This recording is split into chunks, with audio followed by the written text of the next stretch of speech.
Welcome back to Arkansas, where for the last 2 months my food and drinks have been stored in a 52-quart cooler. That all changes today.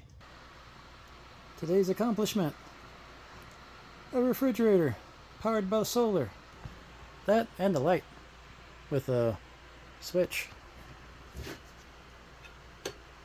Woo! That's exciting right there. So the refrigerator's drawing 100 watts and my fan drawing the other 34. I got 300 watts coming in from solar, so it's running both those things and charging the battery, which is at 84%. It's cloudy outside right now, but I did it. It's working. A refrigerator powered by solar, because Arkansas.